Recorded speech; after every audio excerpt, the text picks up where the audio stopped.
Welcome to Mindful School Marketing, your go-to podcast for personal and professional growth. We're school marketers, business owners, and moms passionate about connecting other school professionals with tools and strategies for success. We love solving problems, exploring new ideas, and thinking outside the box. Let's transform your school and life starting right now.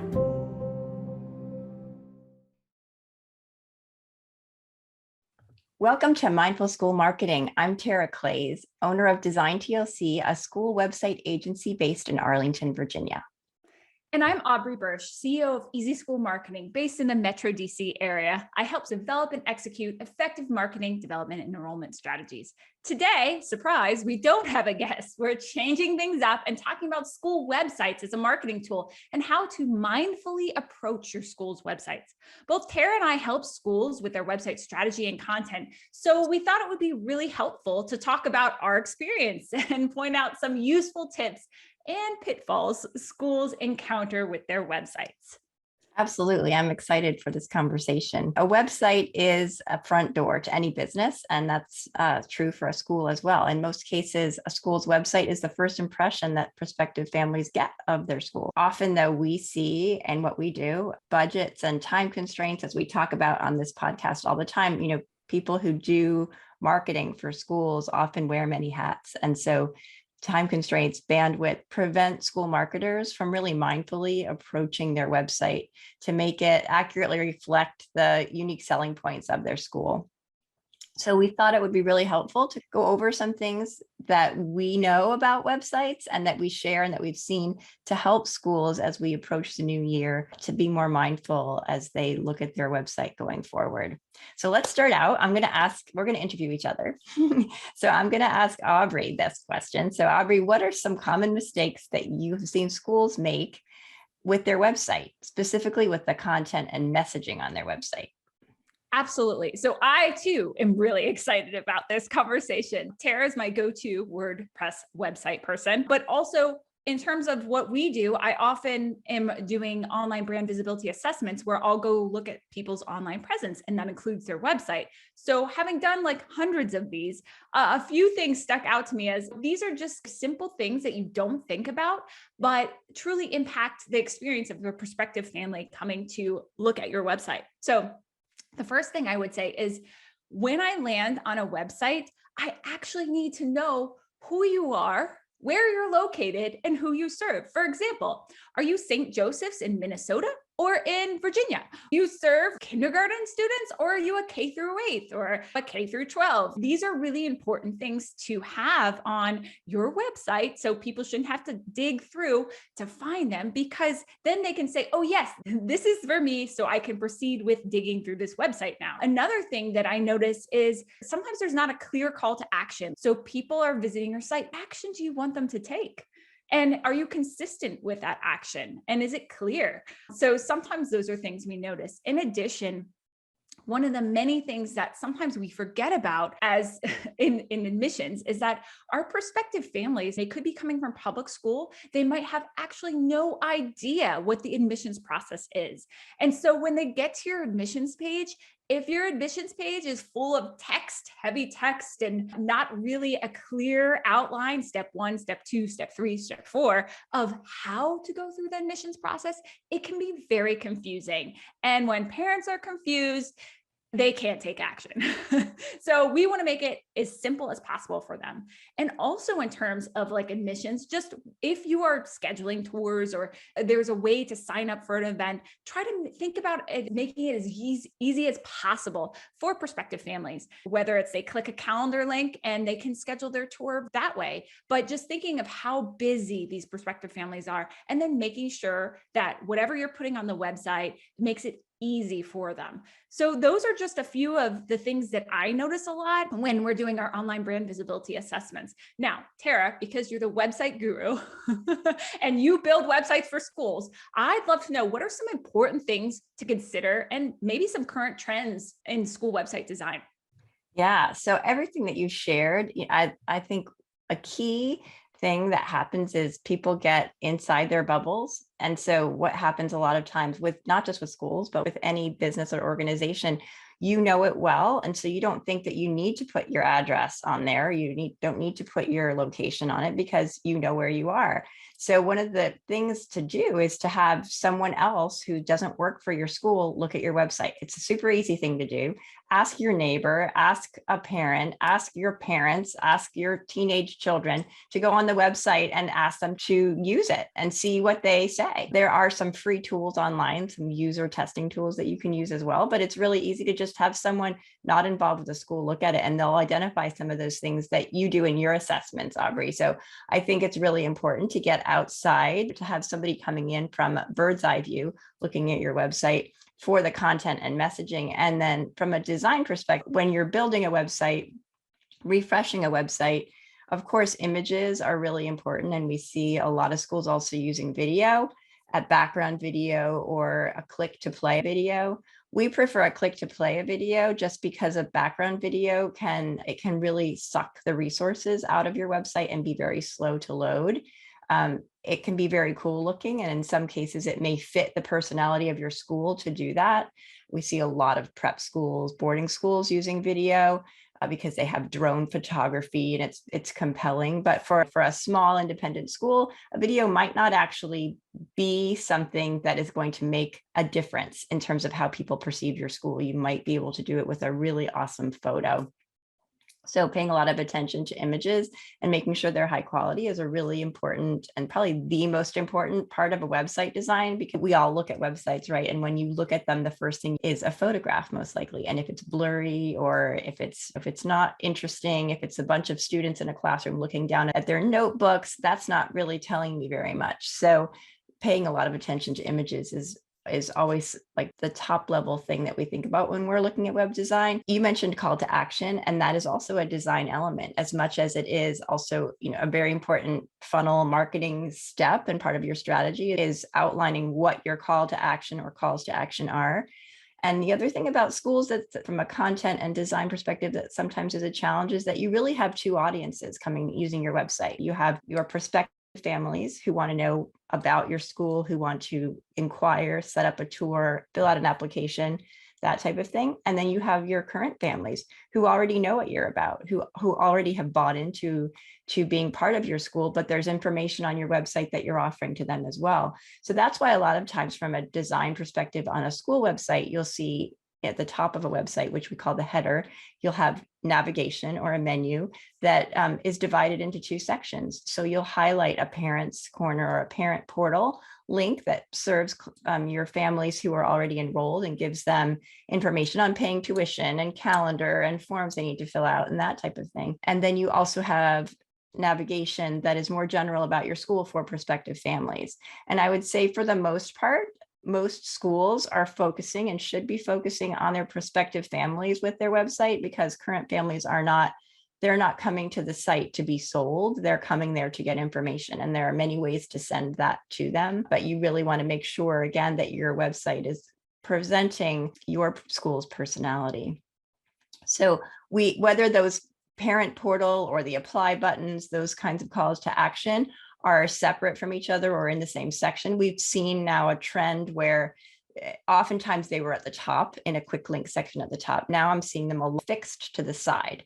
So you'll see apply and inquire on the side, or calendar. Those kind of quick link buttons are now being presented on the side, usually on the right-hand side of the top section of a website. So that's a design trend that we're seeing.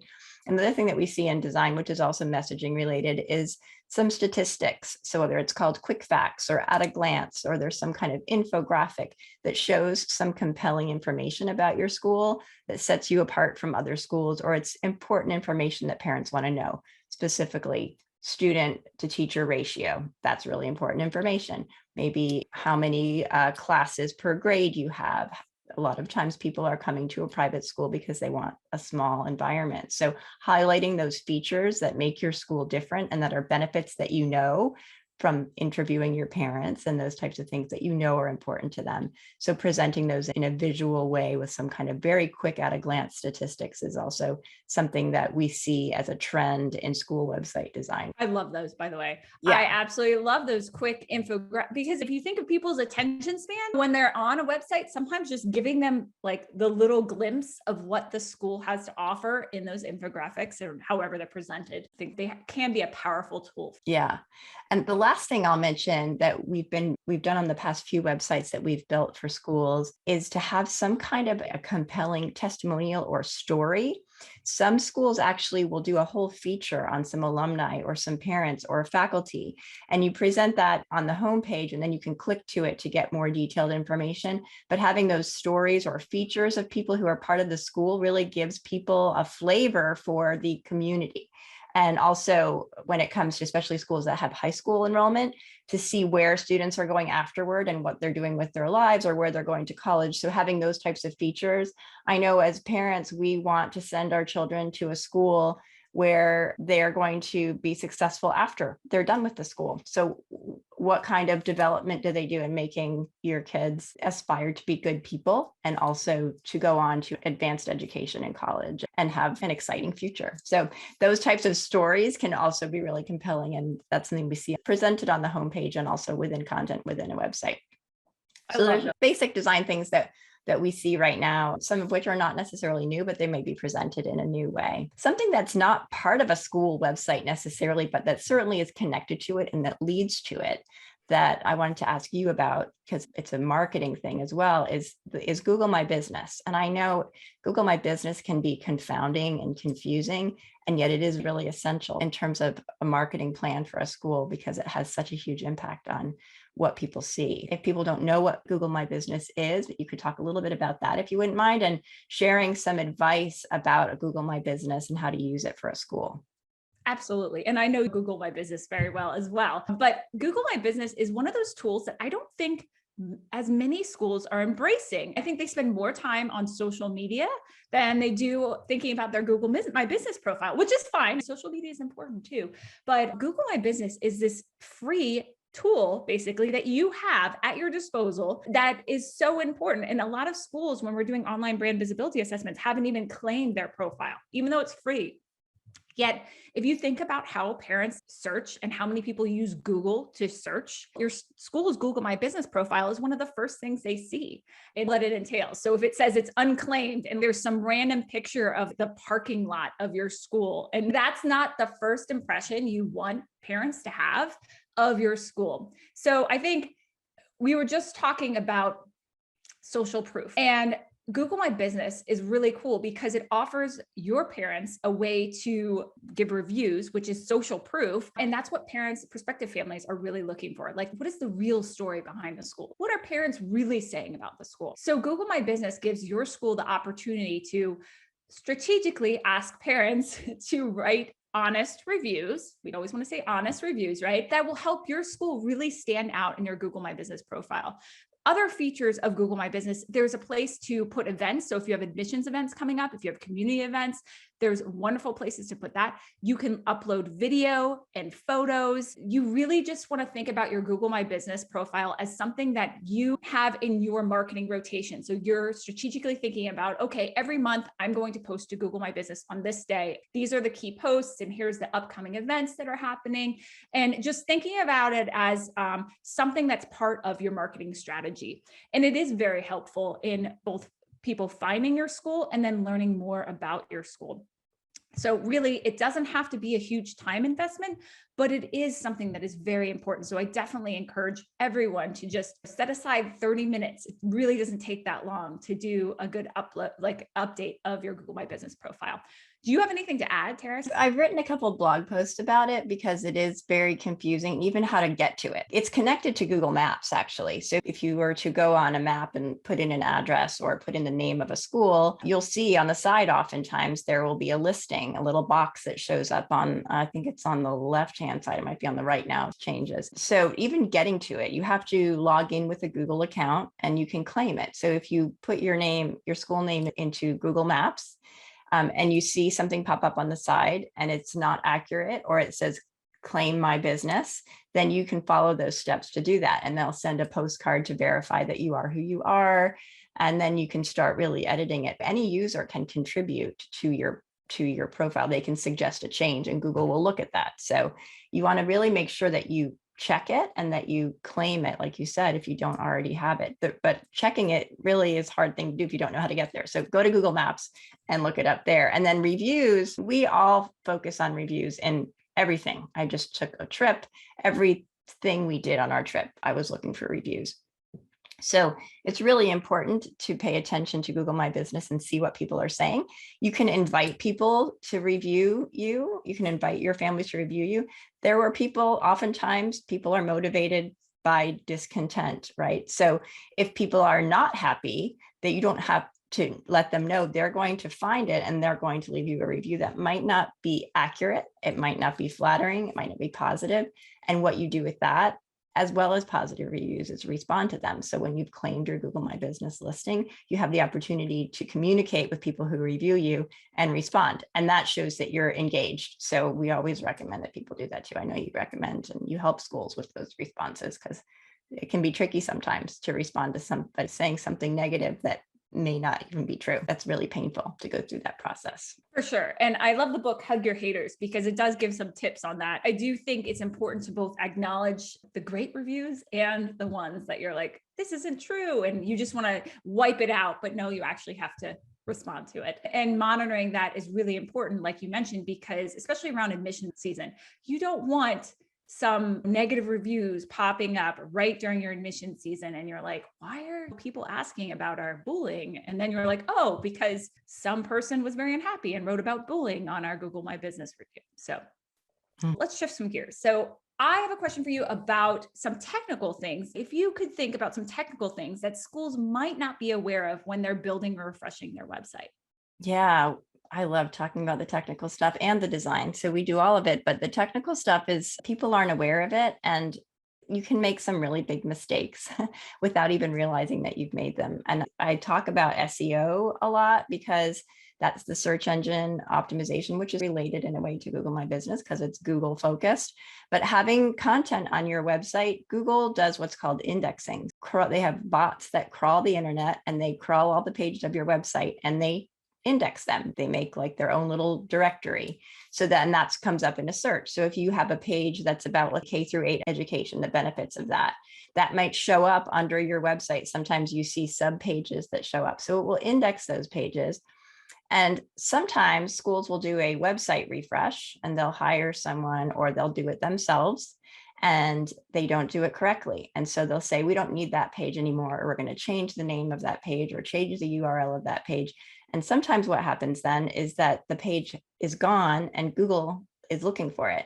And Google does not like that. Your site could be penalized for this. And it's a very bad user experience because maybe someone has saved that link, or maybe it's been put into some kind of aggregate site like niche.com or something like that, has tagged that page and people click on it and they get an error. So doing what's called a redirect is a really important technical thing. Connecting your site to Google Analytics and Google Search Console is also something that's technical and can be very confusing and tricky.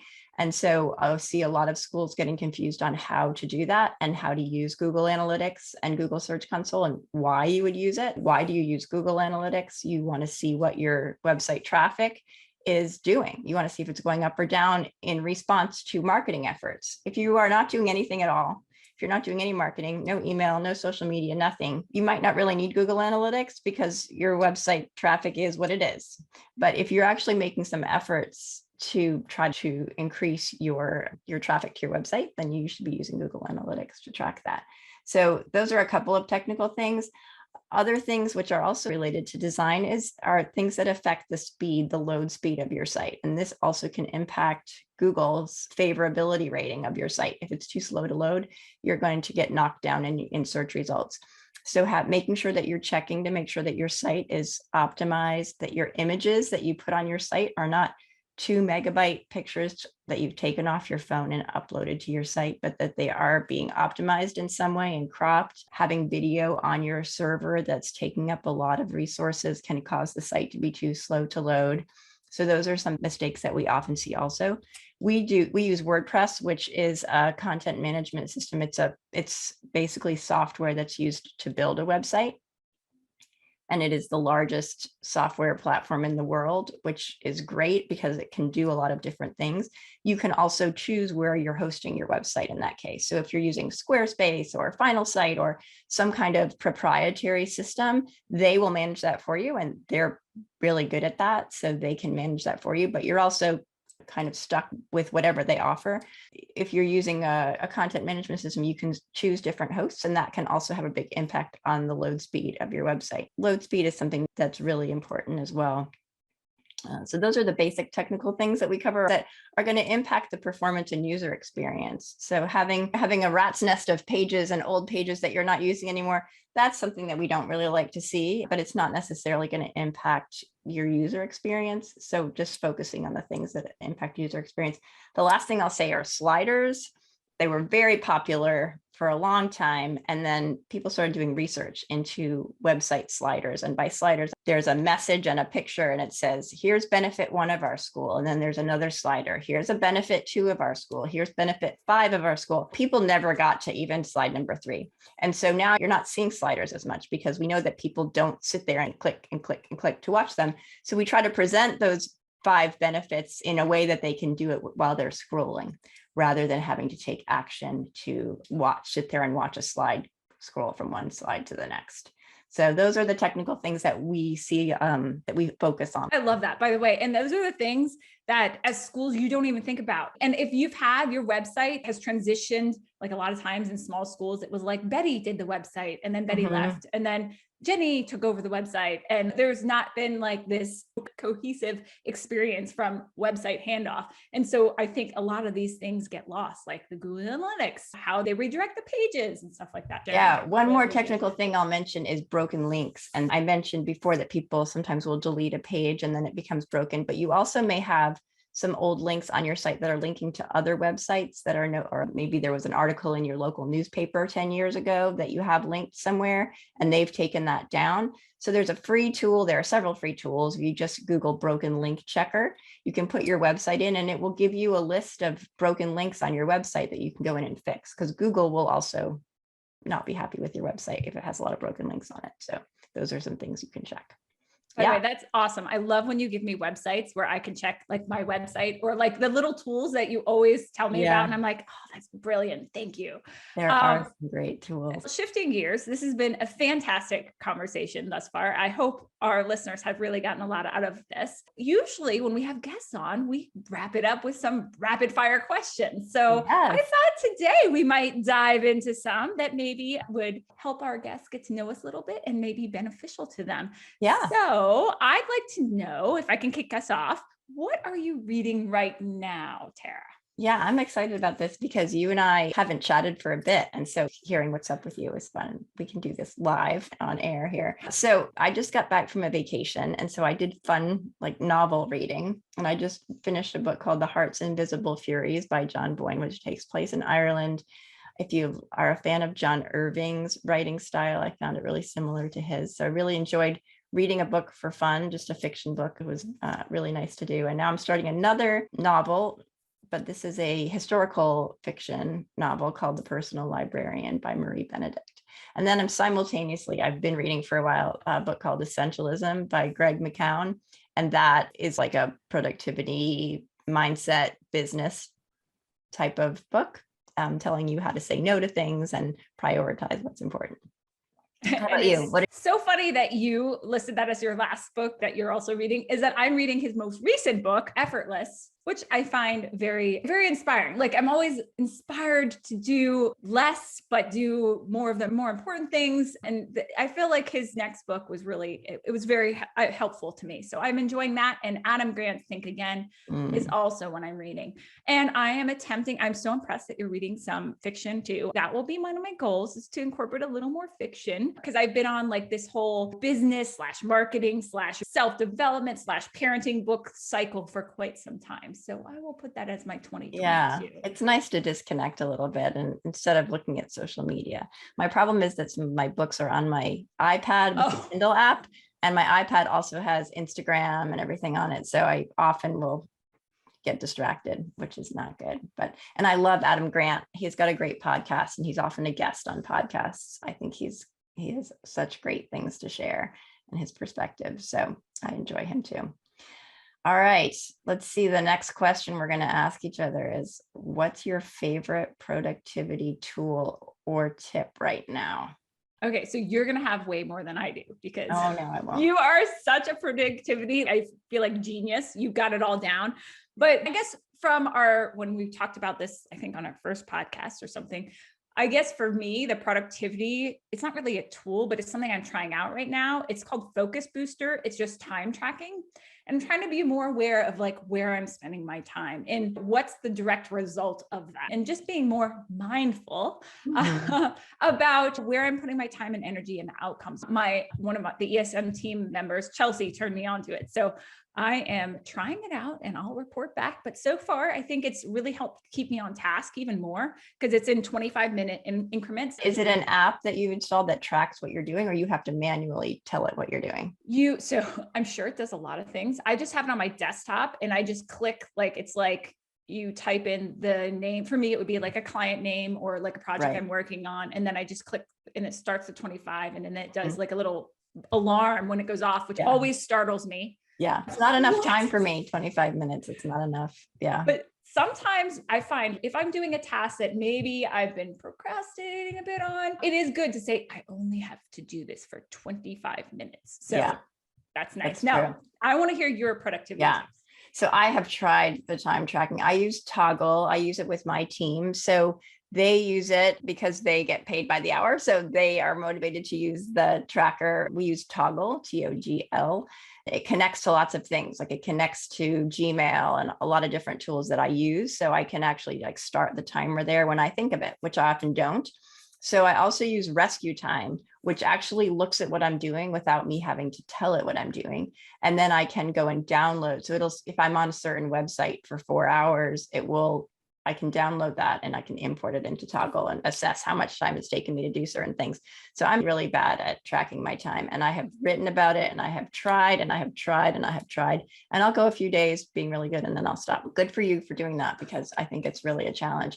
But interestingly, one of the things that I have been doing, which is it's a tip, it's not really a tool, is that every week on Tuesday at 2:00, I have a focus session, and I've invited some colleagues to join if they want to. And so it's just a Zoom link, and we meet at 2:00 and we say, just for a minute or two, we just say what we're going to work on during that hour. And then we shut off our sound and shut off our camera, and we work on that one thing, maybe work related thing. Maybe it's, I'm going to do some personal writing or whatever it's going to be, but you set that 1 hour of time to do that one thing. Like you were saying with your 25 minutes, this is an hour-ish. And it's really helpful to do that, what they call eat the frog, right? Getting that thing that you haven't wanted to do done. That's been something that I've implemented for the past couple of months, and it's been really helpful to knock off the thing that I've been procrastinating on. I love it because it's holding you accountable, because everyone knows that you're supposed to be doing this and you've set aside the time. So yes, fantastic. Shifting gears, I'd love to know, what is your go-to morning routine?